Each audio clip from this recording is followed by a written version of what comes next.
Wendy Williams is being described as permanently incapacitated due to her battle with dementia and aphasia.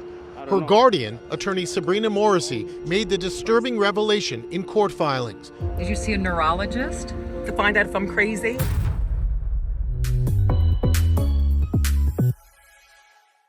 So now they're saying that Wendy Williams is cognitively impaired and permanently incapacitated, but I'm not buying it. Now, we all saw Wendy Williams going through it earlier this year, and it was hard to look away, but to say that she's mentally incapacitated does not add up. As we all know, Wendy Williams is in a guardianship, which is the same thing as a conservatorship. In New York, they call it a guardianship, which means this woman, Sabrina, is representing Wendy on her behalf, and she's telling the courts that Wendy has been afflicted by early onset dementia. Now, I'm not going to sit here and act like Wendy Williams is a perfect person or a healthy person, but do I think that she's so mentally gone that this woman, Sabrina, controls her fortune? No. Heartbreaking news. Wendy Williams is being described as permanently incapacitated due to her battle with dementia and aphasia. Her guardian, attorney Sabrina Morrissey, made the disturbing revelation in court filings.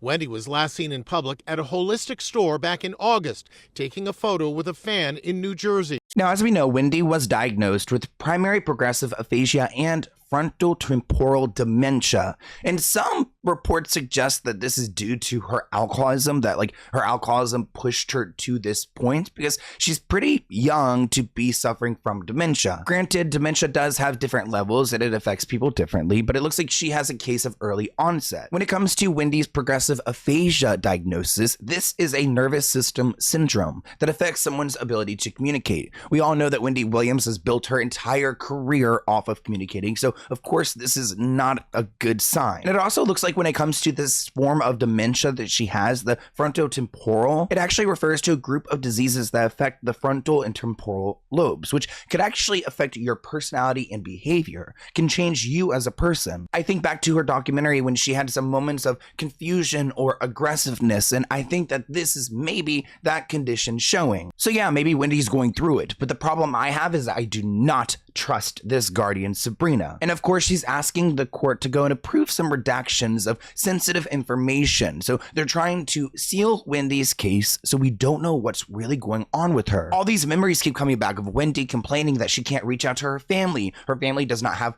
her phone number. I don't think that Wendy would be choosing this for herself. Also, I do want to acknowledge my hair because I know you guys are probably going to comment below. I don't love it, but I'm in Tokyo, Japan right now, and I got my hair done at a really cool, like high fashion, like salon, and I told them just do something cool, do something like kind of Tokyo vibes, and this is what I got. I'm not necessarily in love with it, so just be nice to me in the comments, please. Now, Sabrina is claiming that these redactions are important because they are very narrowly drawn and do not undermine the public's ability to understand the core facts and legal arguments at this moment in litigation. Because right now, they're going to court for several reasons, because of Wendy's guardianship, Wendy's fortune, Wendy's ex trying to ask for more money. It seems like Sabrina is trying to make all these motions in court because of the Where is Wendy Williams documentary, where we could tell that she does not have someone there with her best interests. I mean, why was Sabrina, her guardian, allowing her to chug bottles of vodka and to travel to California? Now, I know this documentary coming out doesn't make Wendy Williams look good, but I think it's important for the public to really understand where she's at and the conditions she has and the people around her. So, of course, Sabrina wanted this documentary to not come out, not to protect Wendy Williams' image, to protect her own, because she's ultimately the one legally responsible for this person. So why is she allowing her to do whatever she wants, especially if they're saying she's mentally incapacitated? Back in February, Wendy's guardian tried to stop Lifetime from releasing its documentary on the ex-talk show host with a restraining order, but it was quickly overturned by an appellate judge. The Guardian then filed a lawsuit against Lifetime and the related production companies, but the documentary was still released, and fans were shocked by Wendy's delusional and often aggressive behavior caught on camera. Imagine this, you've been in an accident or someone you love has been seriously hurt. Suddenly you're facing a mountain of medical bills, paperwork, and insurance companies that don't want to pay what you deserve. Now, what if I told you there was a simple solution to this nightmare? Getting compensation when you are entitled to can be tricky, with many personal injury firms giving you the runaround, drowning you in paperwork and settling for less than what you deserve. But it doesn't have to be that way. This is where Morgan & Morgan steps sin. As America's largest injury firm, they've modernized the entire process. With over 1,000 attorneys across all 50 states, they have the resources to take on big insurance companies and give you the money you deserve. And trust me, they don't settle for lowball offers. Just this year, they secured a $26 million settlement in Philadelphia, 40 times more than the highest insurance offer. And there are plenty more stories like that. You could just fill out a simple form in minutes. No appointments, no complicated paperwork. Everything is done from your phone. Plus, it's totally free unless you win. Morgan & Morgan makes the process easy and stress-free. You can head over to forthepeople.com/Sloan. You can also find that link in the description below to get started. Remember, the process is free unless you win. Thank you, Morgan & Morgan, for sponsoring this video, and enjoy. Now, I grew up on the Wendy Williams show. It's part of the reason why Sloan is here today. She birthed a monster. No, but really, I understand Wendy, and for watching her on her show for years, I understand she also has issues with addiction. I think after her ex-husband had left her, went and fathered a baby with another woman, spent her money on a home for them to live in, she just had no other way to cope with everything but to drink. Oh my God, no, I can't do this. I can't do this. I have to sit down again. I have no money. And I'm gonna tell you something. If it happens to me, it could happen to you. Did you drink this whole thing today? Keep it there. Okay. Just keep it there. People around who are yes people and allowing this to continue. This is all too much. No idea where we are. This doesn't look like anything familiar. I think she's losing memory. Have you guys noticed that? How dare him? I control men. My life. Right now, she's weak and vulnerable, and she needs to be around people who aren't going to take advantage of that. Now, when A&E went to go and do this documentary with Wendy Williams, they wanted to do a, where's Wendy Williams? Let's follow her, like, rise back into fame. They did not anticipate getting into this mess of her addiction and Sabrina. So I find it rich that Sabrina is saying that the documentary took advantage of a vulnerable Wendy Williams when she was nowhere to be found. Why weren't you protecting her? They said that they displayed Wendy in the cruelest, most obscene possible way for their own financial gain. She claims that Wendy is highly vulnerable and clearly incapable of consenting to being filmed, much less humiliated and exploited. Well, guess what? Guess who signed off on these people to follow Wendy? Sabrina did. You're the person that gave A&E permission to do this. So did you not understand where your client was mentally? The former talk show host was also the subject of a Lifetime documentary that was criticized for showing Wendy at her lowest,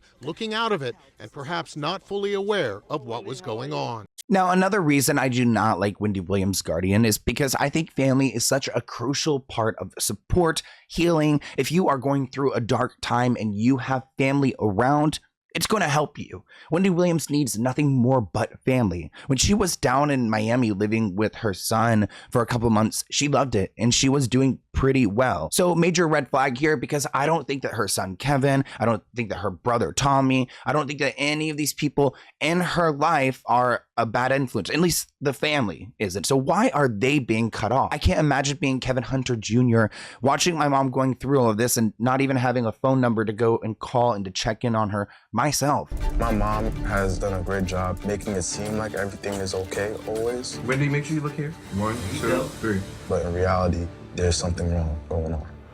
Did you see a neurologist to find out if I'm crazy? Now, in a recent filing, Sabrina is claiming that all of the money that A&E made from this documentary should go back to Wendy Williams because she will need significant funding to provide for proper medical care and supervision for the rest of her life. Which, okay, Wendy Williams, she's worth a lot of money. I don't know where that money went, but there are a lot of, like, you know, citizens in America who do have to have assistance for the rest of their lives. Where the hell is all this money that she had? Because I know for damn sure there's people out here who are mentally incapacitated. They need people to care for them, and they did not build this $50 million fortune. So I'm confused at why Sabrina can't figure out where the money is at to properly take care of her client. This mess started in 2022 when Wells Fargo actually petitioned to have Wendy put under a financial guardianship. Could you imagine your bank telling you, hey, we don't think you're right. We need you to go into a guardianship. It almost sounds like a setup. They also made claims that Wendy is a victim of undue influence and financial exploitation, which later on, Wendy Williams declined all of this pushed back on it. So why is the bank trying to tell her who she is? Now, you guys can tell from this video how I feel about the situation because, again, I'm not buying it, and neither are you. Lex commented, I think they're lying and trying to control her. Another comment reads, she exposed Beyonce, and after that, it's all been downhill. Another person writes, I think Wendy was poisoned, which is so scary because we've got these like rumors, these allegations that Diddy has a alleged theme of poisoning people who threaten him. At the end of the day, Wendy Williams is such a treasure, and that's why I will sit here and talk about her as much as I can, as much information as I can get, because I do truly care about her and her well-being, and she's inspired me as a little YouTuber over here with like my commentary and my gossipness, and she's given me the confidence to be who I am. So I cherish her. Kind of like why I was so big into the Free Britney movement as a little boy. Like, she just inspired me and gave me so much comfort. So I kind of feel like we need to advocate for her in this moment, especially when she doesn't have her own voice. I wanted to leave this video on a lighter note though, so let's go ahead and react to some of Wendy's best moments because she's just too funny. Say it's me, Wendy. Happy birthday. 30. It's pretty big. You've got everything that Kim Kardashian wishes she had. A really successful husband, authentic beauty, and a baby. You go. I would ask you to respect our privacy, but please, I don't respect people's privacy. That's why I do the hot topics. Should she suffer? All right, clap if you think she should suffer. Clap if you've ever been to a fat farm. A few of you fatties. Did it work? Did it work? It worked? Let me see, stand up. Come out to the aisle and show them what you're twerking with. You might get mad at me for one day and maybe not want to watch the show, but then you turn me back on 3 days later and you're like, that damn Wendy, I don't even know why I watch this bitch, but I like her. Good morning, Rita Ora. We're talking about you. Lucy, stop it! Denial is a river in Egypt. Your husband is gay. So now, guess who's jealous of Adele? Beyonce. She said, and you know what? What was that? Okay, James, she's an icon, she's a legend, and she is the moment. Now, come on now. Dare you, Mr. Spears, you had me fooled. And you too, Mrs. Spears. Death to all of them. The way she shocked herself in this moment, I will never forget. Wendy, love you. How dare you? I don't like the mother. I don't like the father. Jamie Lynn, where were you to help your sister out? I don't like you. I don't like any of them. Nope, none of them. Fire everybody and escape now, Brittany. Life could be worse. No, not really. This is the worst. This is the worst. This is the worst. Mm-hmm. Yeah. Anyway. Oh, how I miss her commentary so much. She's so funny, and I'm sending good vibes to her, and I'm going to be keeping an eye on the court doc to see if anything sketchy go on. And of course, I'm going to update you guys. I am here again in Tokyo, Japan. Loving it here so far. A little insecure about my hair because like I've never been this blonde before, but you know what? It's a cool little trendy moment. I'm gonna accept it. Like, I need to have more fun with life and not like, you know, sit here and like psych myself out. It's like, you know, it's a cool little look, you know, right? Be convincing myself. But I am here in Tokyo for a couple of days, and then I'll be in Thailand, and then I'll be back home. But thank you guys for tuning in, and I'll see you in a new video soon. Bye guys.